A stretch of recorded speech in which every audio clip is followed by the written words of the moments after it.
Guys, ಎಲ್ಲರಿಗೂ ನಮಸ್ಕಾರ. Welcome back to Saga Story ಶುಭೋದಯ ಮಗ. It's RCB versus Delhi Capitals. Final showdown is here. ಮತ್ತೆ ನಮ್ಮ RCBಯ ವನಿತೆಯರು ಟ್ರೋಫಿ ಎತ್ತುತ್ತಾರ ಅಥವಾ ಖಾಲಿ ಕೈಯಲ್ಲಿ ರಿಟರ್ನ್ ಆಗ್ತಾರ? ಡೆಲ್ಲಿ ಕ್ಯಾಪಿಟಲ್ಸ್ ಪ್ರಪ್ರಥಮ ಬಾರಿಗೆ ಟ್ರೋಫಿನ ಎತ್ತುವಂಥ ಸೀನರು ಕಾಣುತ್ತಾ? ಯಾಕಂದರೆ ಹ್ಯಾಟ್ರಿಕ್ ಸೀಸನ್ ಅವರು ಕ್ವಾಲಿಫೈ ಆಗಿದ್ದಾರೆ. 4 ಸೀಸನ್ ಕಂಟಿನ್ಯೂಸ್ ಆಗಿ ಕ್ವಾಲಿಫೈ ಆಗಿದ್ದಾರೆ. ಹ್ಯಾಟ್ರಿಕ್ ಸೀಸನ್ ಕ್ವಾಲಿಫೈ ಆದರೂ ಕೂಡ ಅವ್ರಿಗೆ ಟ್ರೋಫಿ ಸಿಕ್ಕಿರಲಿಲ್ಲ. ಈ ಸೀಸನ್ ಏನಾದರೂ ಅವರಿಗೆ ಟ್ವಿಸ್ಟ್ ಸಿಗುತ್ತಾ, ಅಂದರೆ ಟ್ರೋಫಿ ಸಿಗುತ್ತಾ? 4 ಸೀಸನ್ ಸತತವಾಗಿ ಕ್ವಾಲಿಫೈ ಆದರೂ ಕೂಡ ಟ್ರೋಫಿ ಸಿಕ್ಕಿಲ್ಲ ಅಂತಂದರೆ ಇವರಂತಹ ನತಾದೃಷ್ಟ ಟೀಮು ಇನ್ನೂ ಒಂದು ಖಂಡಿತ ಇರೋದೇ ಇಲ್ಲ. ಏನು ಗರ ಅವ್ರಿಗೆ ಸಪೋರ್ಟ್ ಮಾಡ್ತಿದ್ದೆ ಇಂಡೈರೆಕ್ಟಾಗಿ ಟ್ರೋಫಿ ಗೆಲ್ಲಿ ಅಂತ. ಆ ಥರ ಅಲ್ಲ ಮ್ಯಾಮ್, ಕ್ವಾಲಿಟಿ ಟೀಮ್ ಕಾಣಿಸ್ತಾ ಇದೆ ಡೆಲ್ಲಿ ಕ್ಯಾಪಿಟಲ್ಸ್. ಸುಮ್ಮನೆ ಹೇಳ್ತು ಅಂತ ಅಂದಾಗ ಇವತ್ತು ವದೋದರಾದಲ್ಲಿ ಆಗ್ತಾ ಇರೋಂಥ ಮ್ಯಾಚು ಡಿ.ವೈ. ಪಾಟೀಲ್ ಲೀಗಲ್ಲಿ ನಾವು ಇವ್ರ ಮೇಲೆ ಅದ್ದೂರಿಯಾಗಿ ಗೆದ್ದಿದ್ವಿ. 169ನ ಇವರೇನೋ ಟಾರ್ಗೆಟ್ 168 169 ಟಾರ್ಗೆಟ್ ಹಾಕೊಟ್ಟಿದ್ರು. ಅದನ್ನು ನಾವು 18 ಓವರ್ನೇ ಚೇಸ್ ಡೌನ್ ಮಾಡ್ತೀವಿ, ಸಖತ್ತಾಗಿ ಬ್ಯಾಟಿಂಗ್ ಆಡ್ತೀವಿ. ಚೇಸ್ ಡೌನ್ ಅಂತ ಬಂದಾಗ ಸಖತ್ತಾಗಿ 2 ಟೀಮು ಕೂಡ ಮಾಡಿದೆ. 2 ಮ್ಯಾಚು ಆಡಿರುವಂಥದ್ರಲ್ಲಿ ವದೋದರ ಲೆಗಲ್ ಆಗಿರಲಿ, ಡಿ.ವೈ. ಪಾಟೀಲ್ ಲೆಗಲ್ ಆಗಿರಲಿ 2 ಮ್ಯಾಚ್ನ ಗೆದ್ದಿರೋದು ಚೇಸ್ ಡೌನ್ ಮಾಡಿರುವಂಥ ಟೀಮೇನೆ. ವದೋದರ ಲೆಗ್ಗಲ್ಲಿ ಇವತ್ತು ವದೋದರದಲ್ಲೇ ಆಗ್ತಾ ಇರೋಂಥದ್ದು ಮ್ಯಾಚು. ಈ ವದೋದರ ಲೆಗ್ಗಲ್ಲಿ RCB ಫಸ್ಟು ಬ್ಯಾಟಿಂಗ್ ಆಡ್ತಾರೆ. 109ಕ್ಕೆ ಆಲ್ ಔಟ್ ಆಗ್ತಾರೆ ನಮ್ಮ RCB. Worst batting ever RCB ಇಂದ. ಲೋಯೆಸ್ಟ್ ಟೋಟಲ್ ಕೂಡ ರೆಕಾರ್ಡ್ ಆಗೋಗ್ಬಿಡುತ್ತೆ ನಮ್ಮ RCBದು. ಡೆಲ್ಲಿ ಕ್ಯಾಪಿಟಲ್ಸು ಈ ಥರ ಒಂದು ಸಾಧನೆನೂ ಕೂಡ ಮಾಡಿದ್ದಾರೆ ನಮ್ಮ RCB ಮೇಲೆ. ಇದನ್ನ ಆರಾಮಾಗಿ ಸಲೀಸಾಗೆ ಚೇಸ್ ಡೌನ್ ಮಾಡ್ತಾರೆ. ಲೋರಾ ವಾಲ್ಫಾರ್ಟು ಜೊತೆಗೆ ಜಮೈಮಾ ರೋಡ್ರಿಗ್ಸು ಇಬ್ಬರು ಕೂಡ ಮಸ್ತಾಗಿ ಆಡ್ಬಿಟ್ಟು ಚೇಸ್ ಡೌನ್ ಮಾಡಿ, ಏನು ಮಸ್ತಾಗೇನು ಆಡ್ಬೇಕು 109ರಲ್ಲಿ ಚೇಸ್ ಡೌನ್ ಮಾಡಿ ಬಿಸಾಕ್ತಾರೆ. ಸೊ ಒಂದು ಹ್ಯೂಜ್ ಮಾರ್ಜಿನ್ ಆಫ್ ವಿಕ್ಟರಿ ಅಂತೂ ಡೆಲ್ಲಿ ಕ್ಯಾಪಿಟಲ್ಸ್ಗೆ ಅವತ್ತು ಆಗಿತ್ತು. ಸೊ ಎಲ್ಲರಿಗೂ ಇದು ಮ್ಯಾಚ್ ನೆನಪಿದೆ ಅಂತ ಅನ್ಕೊಂಡಿದ್ದೀನಿ. RCB ಮೊದಲನೇ ಮ್ಯಾಚಸ್ ಸೋತಿದ್ದು. ಸೊ ಹೆಡ್ ಟು ಹೆಡ್ ಅಂತ ಬಂದಾಗ ಈ ಸೀಸನಲ್ಲಿ ನಾವೊಂದು ಮ್ಯಾಚ್ ಗೆದ್ದಿದ್ದೀವಿ, ಅವರೊಂದು ಮ್ಯಾಚ್ನ ಗೆದ್ದಿದ್ದಾರೆ. ಸೊ ಯಾರೇನು ಮೇಲಲ್ಲ, ಯಾರೇನು ಕೀಳಲ್ಲ. ಸೊ ಇಲ್ಲಿ ಡೆಲ್ಲಿ ಕ್ಯಾಪಿಟಲ್ಸ್ ಸ್ಟ್ರೆಂತ್ ಏನು ಅಂತಂದರೆ ಅವರು ಚೇಸ್ ಡೌನ್ ಮಾಡೋವಂಥದ್ದೇ ಸ್ಟ್ರೆಂತು. ಇಲ್ಲಿ ಟಾಸ್ ಸಿಕ್ಕಾಪಟ್ಟೆ ಮ್ಯಾಟ್ರ್ ಆಗುತ್ತೆ ಮ್ಯಾಮ್. ಯಾಕೆ ಅಂತಂದರೆ ಡೆಲ್ಲಿ ಕ್ಯಾಪಿಟಲ್ಸು ಗೆದ್ದಿರೋಂಥದ್ದು 5 ಮ್ಯಾಚು ಇನ್ಕ್ಲೂಡಿಂಗ್ ಪ್ಲೇ ಆಫ್ಸ್. ಎಲಿಮಿನೇಟರ್ನ ಕನ್ಸಿಡರ್ ಮಾಡ್ತು ಅಂದರೆ league season 4 match, eliminator 1 match. ಗೆದ್ದಿರೋಂಥದ್ದೆಲ್ಲ ಚೇಸ್ ಮಾಡಿ ಡಿಫೆಂಡ್ ಮಾಡ್ಕೊಂಡಾಗ ಅವ್ರು ಸೋತಿದ್ದಾರೆ. ಎಲ್ಲ ಮ್ಯಾಚ್ನ ಚೇಸ್ ಮಾಡಿದಾಗ ಎಲ್ಲ ಮ್ಯಾಚ್ನ ಗೆದ್ದಿದ್ದಾರೆ. ಸೊ ಅವರ ಸ್ಟ್ರೆಂತು ಚೇಸ್ ಮಾಡುವಂಥದ್ದು. ಅವ್ರಿಗೆ ಏನಾದ್ರು ಚೇಸ್ನ ಕೊಟ್ವಿ, ಇನ್ಕ್ಲೂಡಿಂಗ್ ನಮ್ಮ RCB ಮೇಲೂ ಕೂಡ ಚೇಸ್ ಡೌನ್ ಮಾಡಿ ಗೆದ್ದಿದ್ದಾರೆ.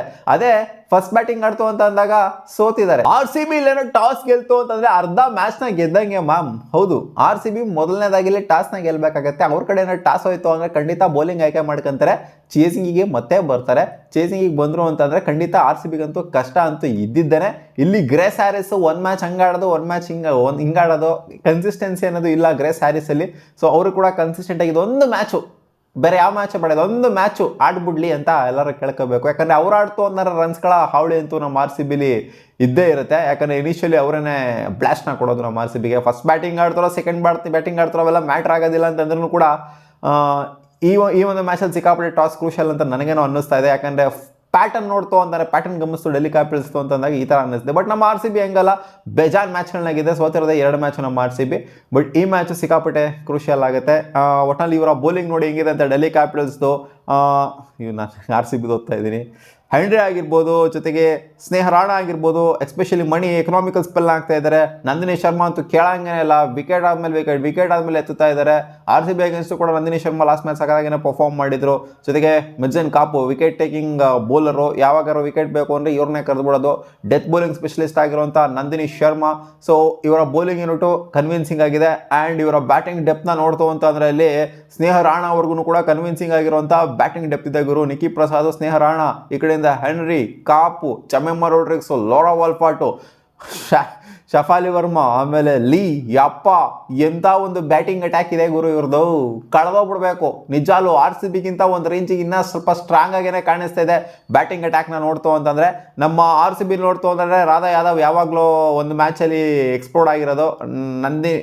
ನಡೈನ್ ಡಿ ಕ್ಲಾರ್ಕ್ನು ಕೂಡ ಸ್ಟಾರ್ಟಿಂಗ್ ಇನಿಷಿಯಲಿ ನಾಯಿ ಕೊಡ್ದಂಗೆ ಕೊಡ್ತಿದ್ದಿದ್ದು. ಸೊ ಅದಾದಮೇಲೆ ಹೆವಿ ಕಾಣಿಸಿಲ್ಲ. ನಮ್ಮ RCB ಬ್ಯಾಟಿಂಗ್ ಬಂತು ಅಂತ ಅಂದಾಗ ಒಂದು ರೇಂಜಿಗೆ ಇರುವಂಥದ್ದು ಪೂಜಾ ವಸ್ತ್ರಾಕರ್ ಅವ್ರಿಗೂ, ಓಕೆ ಅರುಂಧತಿ ರೆಡ್ಡಿವರೆಗೂ ಇದೆ ಅಂತ ಅಂದ್ಕೊಂಡ್ರು ಕೂಡ ನಾವು ನಂಬಬೇಕಾಗಿರೋದು ನಡೈನ್ ಡಿ ಕ್ಲಾರ್ಕ್ವರೆಗೂ ಕೂಡ ಚೆನ್ನಾಗಿದೆ ಅಂತ.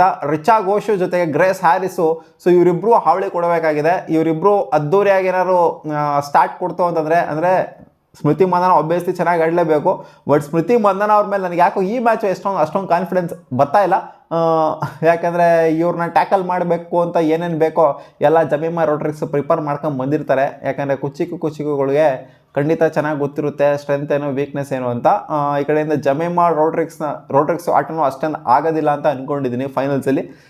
ಬಟ್ ಆದ್ರೂ ಕೂಡ ನಾವು ಹೋಪ್ ಜಾಸ್ತಿ ಇಟ್ಕೊಬೇಕಾಗಿರೋದು ಅದು ಗ್ರೆಸ್ ಹ್ಯಾರಿಸ್ ಮೇಲೆ, ಜೊತೆಗೆ ರಿಷಾ ಘೋಷ್ ಮೇಲೆ. ಯಾಕಂದರೆ ಅದ್ದೂರಿ ರನ್ಸ್ಗಳು, ಹೆವಿ ರನ್ಸ್ಗಳು ಇವರ ಬ್ಯಾಟಿಂದನೇ ಬರೋದ್ರಿಂದ. ಬಟ್ ಇವ್ರು ನೋಡಿ ಇವರು ಅಲ್ಲಿ ಆಡಿದ ರೀತಿ ನೋಡ್ತು ಅಂತಂದರೆ ಎಲಿಮಿನೇಟ್ರಲ್ಲಿ ಹಿಡಿ ಪೀಡಿ ಚಚ್ಚಾಕ್ಬಿಟ್ರು ಹಂಗೇನೆ. ಆಮೇಲೆ ಶಫಾಲಿ ವರ್ಮಾ ಎಂದಿನಂತಲೇ ಗೊತ್ತಿರೋದೇ ಅವ್ರು ಎಂಥ ಬ್ಯಾಟರು ಅಂತ. ಅವ್ರು ನಿಂತ್ಕೊಂಡ್ರು ಅಂದರೆ ಸಿಂಗಲ್ ಹ್ಯಾಂಡ್ಲಿ ಮುಗಿಸ್ಬಿಡ್ತಾರೆ ನಮ್ಮ ರಿಚಾ ಘೋಷ್ ಥರನೇ. ಆಮೇಲೆ ಲೋರಾ ವಲ್ಫಾಟು ಇವ್ರ ಬಗ್ಗೆ ಮಾತಾಡೋಂಗೇನೆ ಇಲ್ಲ, ಹೈಯೆಸ್ಟ್ ರನ್ ಗೆಟರು. ಹಿಂಗೆ ನೋಡೋಕೆ ಹೋಗ್ತೀವಿ ಅಂದರೆ ಲಾಸ್ಟ್ ಸೀಸನ್ ಬಂತು ಅಂತಂದರೆ, ಲಾಸ್ಟ್ ಸೀಸನ್ ಎಲ್ಲ ನೋಡ್ತು ಅಂದರೆ ಕ್ಯಾಲೆಂಡರ್ ಇಯರ್ ನೋಡ್ತು ಅಂದರೆ ಹೈಯೆಸ್ಟ್ ರನ್ ಗೆಟರ್ ಲೋರಾ ವಲ್ಫಾಟು. ಜಮೀಮಾ ರೋಡ್ರಿಕ್ಸು ಒಳ್ಳೆ ಪ್ಲೇಯರು, ಮರ್ಚನ್ ಕಾಪು. ಸೊ ಇವರಂತ ಆಲ್ರೌಂಡರ್ ಇಲ್ಲ ಹಂಗೆ ನೋಡೋಕೆ ಹೋಯ್ತು ಅಂದರೆ. ಸೊ ಒಳ್ಳೆ ಬ್ಯಾಟಿಂಗ್ ಅಟ್ಯಾಕ್ ಇದೆ ಇವ್ರದ್ದು, ಆ್ಯಂಡ್ ಬೌಲಿಂಗ್ ಅಟ್ಯಾಕ್ ಕೂಡ ಸಗದಾಗೇನೆ ಇದೆ. RCBಗೆ ಚೆನ್ನಾಗೇ ಪ್ರೂವ್ ಮಾಡ್ಕೊಂಡಿದ್ದಾರೆ. ಎಲಿಮಿನೇಟರ್ ಬೇರೆ ಗೆದ್ಬಿಟ್ಟು ಬರ್ತಾ ಇದ್ದಾರೆ, ಕಾನ್ಫಿಡೆನ್ಸ್ ಅದು ಸಿಕ್ಕಾಪಟ್ಟೆ ಜಾಸ್ತಿನೇ ಇರುತ್ತೆ. ಸೊ ನೋಡೋಣ ಇವತ್ತಿನ ಮ್ಯಾಚು ಏನಾಗುತ್ತೆ ಅಂತ. RCB ಏನೋರು ಗೆಲ್ಲಬೇಕು ಅಂತಂದರೆ ಮುಖ್ಯವಾಗಿ ಟಾಸ್ ಗೆಲ್ಲಬೇಕಾಗುತ್ತೆ. ಅಂದರೆ ಇವ್ರಿಗೆ ಎದುರ್ಕೊತಿದ್ದೀವಿ ಅಂತಲ್ಲ, ಬಟ್ ನೋಡಿ ಒಂದು ಚಾಡಿ ಇದೆ. ಏನು ಅಂತಂದರೆ ಲೀಗ್ ಸೀಸನಲ್ಲಿ ಟಾಪಲ್ಲಿ ಫಿನಿಷ್ ಮಾಡಿದವರು, ಮೊದಲನೇ ಪೊಸಿಷನಲ್ಲಿ ಫಿನಿಷ್ ಮಾಡಿದವರು ಡೆಲ್ಲಿ ಕ್ಯಾಪಿಟಲ್ಸ್ ಸುಮಾರು ಸಲ ಫಿನಿಷ್ ಮಾಡಿದ್ದಾರೆ, ಟ್ರೋಫಿ ಗೆದ್ದಿಲ್ಲ. ಟಾಪಲ್ಲಿ ಫಿನಿಷ್ ಮಾಡಿದವರು ಟ್ರೋಫಿ ಗೆಲ್ಲಲ್ಲ ಅನ್ನೋ ಒಂದು ಚಾಡಿ ಇದೆ WPLಲ್ಲಿ. ಸೊ ಇದನ್ನು ಉಲ್ಟಾ ಮಾಡಬೇಕು RCB ಅಂತಂದರೆ ಇವತ್ತು ಟಾಸ್ನ ಗೆದ್ಬಿಟ್ಟು ಮ್ಯಾಚ್ನ ಗೆಲ್ಲಬೇಕು, ಅವಾಗ ಉಲ್ಟಾ ಆಗುತ್ತೆ. ಡಿಸರ್ವಿಂಗ್ ಯಾರು ಅಂತಂದರೆ RCBನೇ ಖಂಡಿತ. ಯಾಕಂದರೆ ನಾವು ಗೆದ್ದಿರೋಂಥದ್ದು ಎಷ್ಟು ಮ್ಯಾಚ್ಗಿರೋ 6 ಮ್ಯಾಚ್ನ ಗೆದ್ದಿದ್ದೀವಿ. ಡಿಸರ್ವಿಂಗ್ ನಾವೇನೇನೆ. ಹೌದು, ಇವ್ರು ಎಲಿಮಿನೇಟ್ ಆಡ್ಕೊಂಡು 5 ಮ್ಯಾಚ್ನ ಗೆದ್ದಿದ್ದಾರೆ, ಬಟ್ ಟೂರ್ನಮೆಂಟಲ್ಲಿ ಮಸ್ತಾಗಿ ಪರ್ಫಾರ್ಮ್ ಮಾಡೋದು ನೆಕ್ಸ್ಟ್ ಸ್ಟೇಜಲ್ಲಿ ನಾವೇನೇನೆ. ಅದಕ್ಕೋಸ್ಕರ ಮಾತ್ರ ಗೆಲ್ಲಬೇಕು. ಈ ಚಾಡಿ ಏನಿದೆ ಗೆಲ್ಲಲ್ಲ ಅಂತ ಇರೋ ಚಾಡಿ ಗೆದ್ದಿ ತೋರಿಸ್ಬೇಕು. ಈ ಟೂರ್ನಮೆಂಟಲ್ಲಿ ಟೇಬಲ್ ಟಾಪರ್ಸ್ ಆಗಿರೋರು ಕೂಡ ಟೂರ್ನಮೆಂಟ್ ಗೆಲ್ತಾರೆ ಅಂತ. ಸೊ ನೋಡೋಣ ಇವತ್ತು ಅದು ಏನಾಗುತ್ತೆ ಅಂತ. ನಿಮ್ಮ ಪರ್ಸ್ನಲ್ ಅನಿಸಿಕೆ ಏನು, ಇವತ್ತು ಯಾರು ಗೆಲ್ಬೋದು ಕಾಮೆಂಟ್ ಸೆಕ್ಷನಲ್ಲಿ ಕಾಮೆಂಟ್ ಮಾಡಿ ತಿಳಿಸಿ. ನನಗೇನೋ RCB ಗೆಲ್ತಾರೆ ಅಂತ ಅನ್ನಿಸ್ದೆ, ಬಟ್ ಆದರೂ ಒಂದು ಸ್ವಲ್ಪ ಯಾಕೋ ನೆಗೆಟಿವ್ ವೈಬ್ರೇಷನ್ ಕೂಡ ಹೊಡಿತಾ ಇದೆ. ಯಾಕಂದರೆ ಕಾಂಪಿಟೇಷನ್ ಚೆನ್ನಾಗಿದೆ ಡೆಲ್ಲಿ ಕ್ಯಾಪಿಟಲ್ಸ್ದು ಬೇರೆಯವ್ರಿಗೆ ಕಂಪೇರ್ ಮಾಡ್ತು ಅಂತ ಅಂದಾಗ. ಅದಕ್ಕೆ GG ಬರಬೇಕು ಅಂತ ಹೇಳ್ತಿದ್ದೀನಿ ನಾನು ಫೈನಲ್ಗೆ. ಮತ್ತೆ ಸಿಗುವ ಮುಂದಿನ ವಿಡಿಯೋದಲ್ಲಿ.